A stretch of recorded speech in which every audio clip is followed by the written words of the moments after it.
o ministro Alexandre de Moraes determinou. Você viu? Esse é o voto oral do relator do habeas corpus 943-710 no STJ, o ministro Otávio Toledo. Ao final do vídeo, você vai poder acessar o tão aguardado acórdão da anulação da Operação Uranus, que já está publicado. No final, eu te digo como você obtém esse acórdão. Assista o vídeo dos votos orais dos ministros. É bem curtinho, é bem didático e está tudo bem explicadinho ali.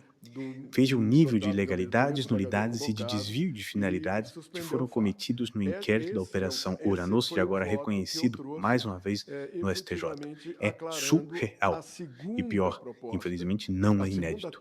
Não tem a mínima chance de juiz federal criminal de Itajaí defender que exista prova pura e não contaminada que salve a Operação Uranus. Não tem. Os votos orais dos 4 ministros que anularam as provas são uma aula de processo penal. E o mais importante para o investidor, a nulidade gera um efeito dominó e um efeito cascata. Isso está tudo explicado no voto oral. A liberação de valores ela é, portanto, inevitável. Olha o que o ministro relator falou ao reconhecer a nulidade das provas. Preste atenção. Se foi instaurado inquérito policial anterior, houve investigações anteriores e instalação de inquérito policial antes de ser requisitada a questão do RIF. Então, agora, o ministro Og se insurge com relação a isso e eu, efetivamente, vou aclarar o porquê de eu estou analisando essa segunda parte. Isso porque, até aquele momento, só havia diligências investigativas preliminares destinadas a verificar notícia anônima de crime. Começou isso na praia, com uma pessoa comentando com um delegado sobre a questão, sobre o crime que poderia ter sido praticado, e ele aí o que eu deduzo é que havia diligências investigativas preliminares destinadas a verificar notícia anônima de crime. Segundo se depreende do relatório de diligência 02/2020, o qual da UIP de Santa Catarina, o qual envolveu pesquisas em bancos de dados oficiais, bem como em fontes abertas, sites da internet, coisa e tal, isso tudo antes do inquérito.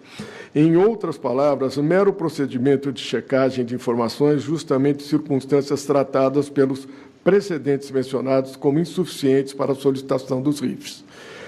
Conforme a documentação acostada inicial, a portaria de instauração, folha 53, 54, datada de 10/7/2020, às 18h23, determinou várias diligências investigativas. Uma, a expedição de ofícios às juntas comerciais de Santa Catarina e Paraná, solicitando a disponibilização de contratos sociais e alterações das empresas. Item 2 e 3. 2. A expedição de ofício à Delegacia da Receita Federal em Itajaí, Santa Catarina e Curitiba, Paraná, para informar acerca do capital social integralizado e dados dos sócios da empresa. Item 4. 3. A expedição de ofício ao Banco Central do Brasil para informar sobre eventuais dados de autorização de funcionamento das pessoas jurídicas como instituições financeiras. E 6. A expedição de ofício ao CVM para informar sobre eventuais dados de autorização de funcionamento das pessoas jurídicas como instituições financeiras no mercado de capitais. Consta das folhas 72 e 73 que, na mesma data, foi solicitado intercâmbio de informações ao COAF, com registro de resposta COAF no sistema às 18h42, do mesmo dia 10/7/24, ou seja, apenas 19 minutos depois da formal instauração do inquérito e, obviamente, sem o resultado das diligências determinadas na portaria de instauração.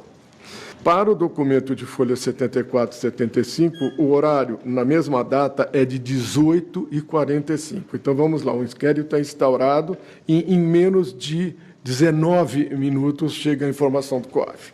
Assim, absolutamente impossível ter decorrido das investigações preliminares efetivamente materializadas no inquérito instaurado a conclusão da necessidade de requisição de relatórios em exatos 19 minutos. Então, todas as investigações foram prévias, absolutamente prévias. Instaurou-se o inquérito e imediatamente se pediu informação a todos, e mesmo sem se obter essas respostas que foram requisitadas e foram oficiadas, oficiou-se ao COAF, que em 19 minutos apresentou as provas.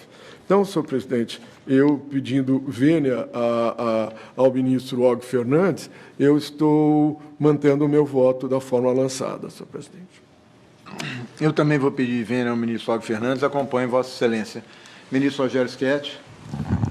Senhor presidente, em casos como esse, acho que já é conhecido o meu entendimento, né, de que o relatório de informações fiscais, enfim, produzido pelo COAF, é uma providência útil, necessária, conveniente para a instrução de inquéritos em que outros meios de prova geralmente são insuficientes.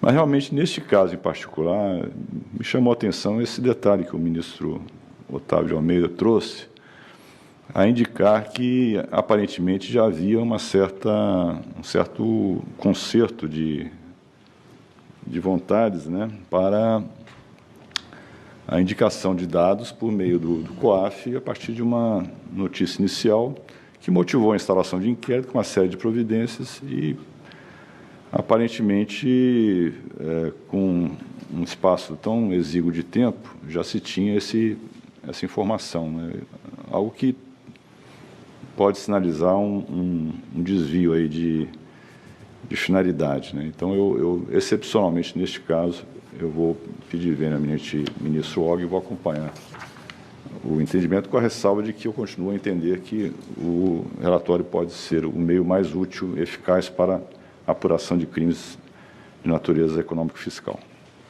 Ministro Antônio Saldanha. Que não é tão incomum por parte da Polícia Judiciária, que a gente pretende, eu particularmente,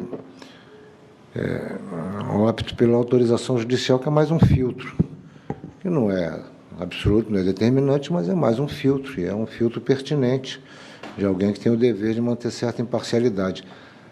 É esse o receio, né, de situações supostamente montadas para se atingir um objetivo não tão legítimo. E, mais uma vez, vem a indagação que eu faço e Vossa Excelência também, presidente, e a gente não encontra resposta. Por que não pedir uma autorização judicial? Não são dados perecíveis, os dados estão lá. Qual é o impedimento de... Tem juiz 24 horas por dia nos plantões, 7 dias por semana. Eu acompanho o relator. Então, a turma, por maioria, acolheu em parte os embargos de declaração para suprir a omissão quanto à análise da tese subsidiária, cuja acolhida passa a integrar a fundamentação sem modificação do resultado, mantida a concessão parcial da ordem. Vencido o ministro Og Fernandes, que denegava a ordem.